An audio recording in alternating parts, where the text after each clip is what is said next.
Bonjour à toi, je suis ravie de passer ce moment avec toi.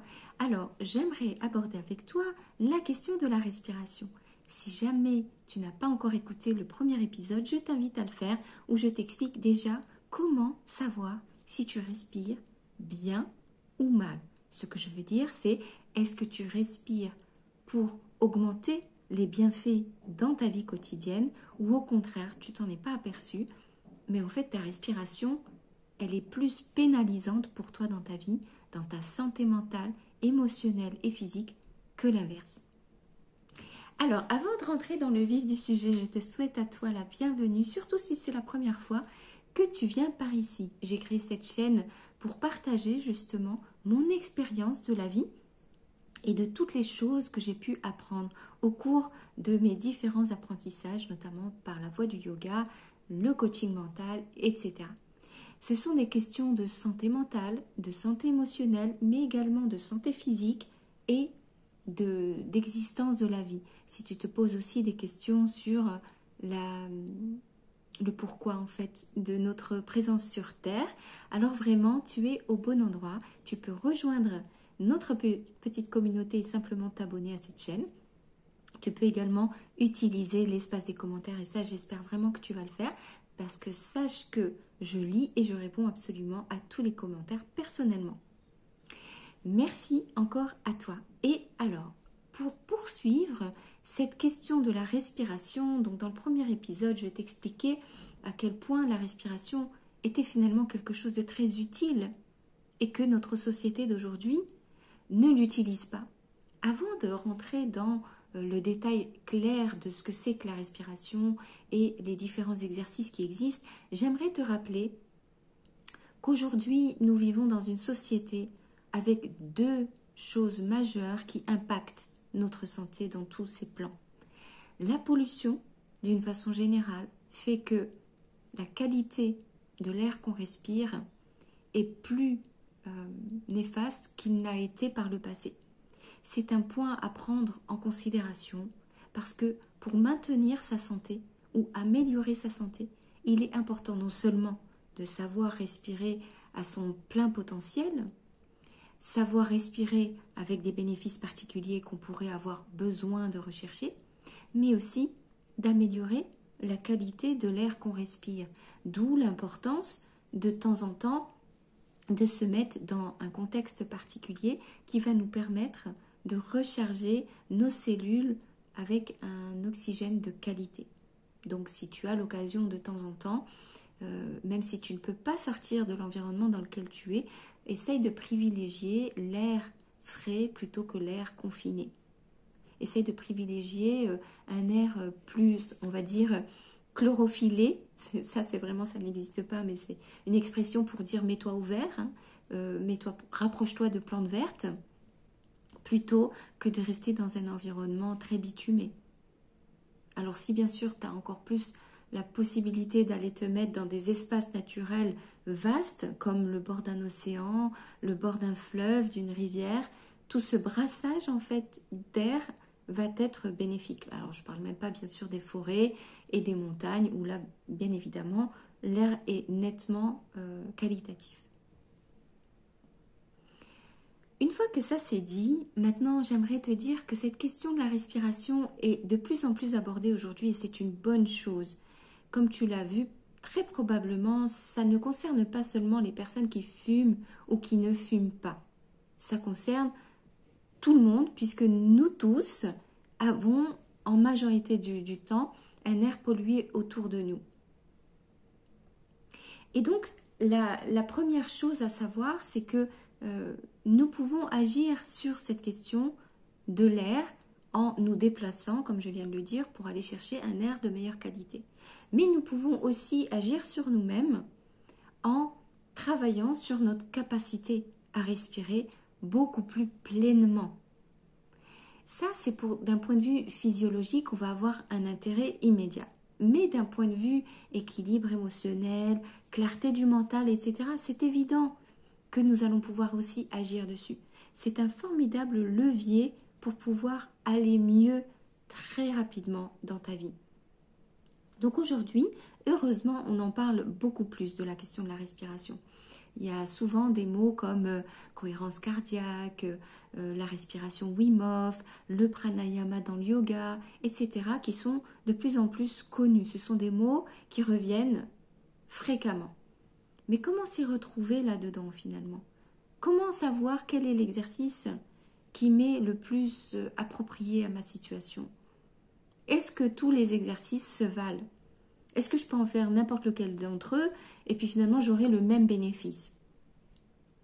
Non. Tous les exercices sont bénéfiques. Ça, c'est une certitude. Est-ce que tous les exercices amènent exactement le bénéfice majoritaire de la même façon? Non. Quand on a une problématique particulière, il est intéressant de savoir quelles sont ces différentes formes d'exercice de respiration pour savoir finalement lequel est le plus approprié. Avant d'entrer dans le vif du sujet à ce niveau-là, j'aimerais te dire quand même des noms qui sont connus comme la respiration Wim Hof. Wim Hof est quelqu'un qui a vraiment travaillé à vulgariser cette question de la respiration. Il n'est pas le seul. J'aime beaucoup évoquer Désiré Mérien, qui est quelqu'un de très connu dans le monde de la santé naturelle et de l'hygiénisme et qui est repris aujourd'hui par Fabien Moine. Ce sont des personnes qui ont vraiment aidé à amener la question de la santé par la respiration et Désiré Mérien parle de biorespiration et Fabien Moine donc relaie cette information et ces exercices-là qui sont de très haute qualité également et dont on ne parle pas si souvent. Il y a quelqu'un d'autre qui est très connu aussi aujourd'hui qui en parle très très bien, c'est Leonardo Pelagotti, qui a lui-même aussi fait un véritable travail d'investigation sur les différentes formes de respiration, les différents exercices qu'on peut faire. Donc, ce sont des personnes qui ont déjà fait le travail de mettre un peu de clarté dans tout ça et qui ont des capacités à proposer des exercices appropriés. Voilà, je vais m'arrêter là, hein, mais c'est pour vous dire que ces personnes-là contribuent vraiment à aider à faire la distinction dans les différentes formes de respiration qui nous sont proposées aujourd'hui. Moi, personnellement, je suis arrivée dans le monde de la respiration grâce au yoga classique. Donc, je pratique depuis presque 16 ans le yoga et c'est vrai que je l'enseigne à l'intérieur du cours de yoga. Nous avons toujours cette question de la respiration. Soit tout simplement parce que pendant qu'on fait les différentes postures de yoga qu'on appelle des asanas, il est évidemment essentiel de poser la respiration dessus. C'est un exercice, d'accord? Mais il y a aussi des exercices spécifiques qui sont liés à la respiration qu'on appelle le pranayama. Dans le pranayama du yoga, donc là, moi, c'est vrai que c'est vraiment quelque chose que j'apprécie énormément. Il y a souvent deux exercices qui reviennent le plus souvent et que j'aimerais aborder avec toi ici, c'est la question du kriya. Ce qu'on appelle le kriya, c'est un exercice de nettoyage et de purification du corps. Et parmi tous les différents exercices de kriya, il y en a certains qui sont justement par le biais de la respiration. L'un qui est celui qui est le plus connu, je pense, c'est celui qu'on appelle le Kapalabhati. Le Kapalabhati, il y en a certains qui appellent ça aussi la respiration du feu, même si ce n'est pas la même chose exactement.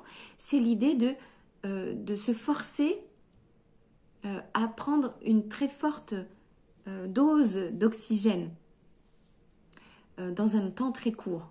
Et on va évacuer de cette façon-là également tout ce qui est bloqué dans les poumons. Donc c'est vraiment un moyen pour recharger absolument tout le corps d'un oxygène frais, on va dire, renouveler en fait les cellules du corps d'un oxygène de qualité. Alors je passe les détails techniques là, mais grosso modo, c'est vraiment un exercice qui va nettoyer, purifier. Donc il est absolument approprié pour toutes les questions de maladies inflammatoires, mais il est aussi approprié dans la question de tonus et quand on a besoin de recharger ses batteries, en fait, de remonter en énergie. L'autre exercice que j'aime beaucoup, c'est le Anuloma Viloma. Ce sont des termes en sanskrit, donc c'est normal que ça ne vous parle pas forcément. Cet exercice est un exercice qu'on appelle aussi souvent alternance de respiration par les narines. Un coup, on respire à gauche, on s'arrête et on garde l'inspire dans les poumons et on va expirer. Et inversement, on va faire le chemin inverse. Cet exercice est un exercice approprié pour le calme mental. Vous voyez bien que on ne va pas utiliser le même exercice selon ce qu'on a besoin. Et le pranayama, il est formidable parce qu'il met en évidence toutes les tensions mentales qu'on peut avoir. Parce que retenir, maîtriser, respirer sur un temps limité, bien compté, c'est très contraignant pour le mental. Donc c'est un formidable miroir de ce qui se passe dans ton mental.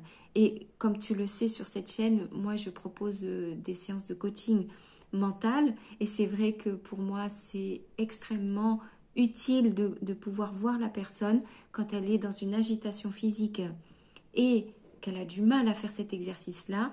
Je me dis, voilà, c'est une preuve que dans le mental, il se passe beaucoup de choses et qui sont plutôt de l'ordre du désagréable.